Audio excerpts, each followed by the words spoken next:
యాడ లేని సరుకు మన దగ్గర ఉంది. హలో మామ, నమస్తే. మ్యాటర్ ఏమంటే మామ, ఈరోజు పొలాల కాడికి వచ్చానన్నమాట. అలా తిరుగుతూ ఉంటే ఒక చోట అయితే ఒక పెద్ద కొరమైన అయితే కనిపించింది మామ. చూడండి, మీకు కూడా ఒకసారి పట్టి చూపిస్తాను. ఒక కొరమైన అయితే పట్టేసినాను మామ. కాసేపు చూస్తూ ఉంటే ఏదో సౌండ్ వచ్చినట్టు అనిపించింది. తీరా లోపలికి వెళ్ళి చూస్తే ఇంకొక పెద్ద కొరమైన అయితే కనిపించింది మామ. దాన్ని కూడా చూడండి, మీరు కూడా ఒకసారి పట్టి చూపిస్తా.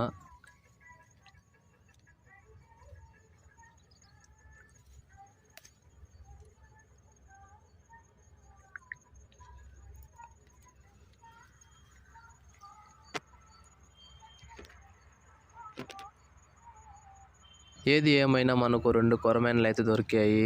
టైం మాత్రం భలే ఉంది. అసలు చేపలు దొరుకుతాయని అనుకోలేదు. సడన్గా వచ్చాను, చూస్తే చేపలు దొరికేసాయి. దాదాపు కేజీ పైన ఉంటాయి. అంతే మామ, ఇంకొక వీడియోలో మళ్ళీ కలుద్దాం. అప్పటి వరకు బాయ్ బాయ్.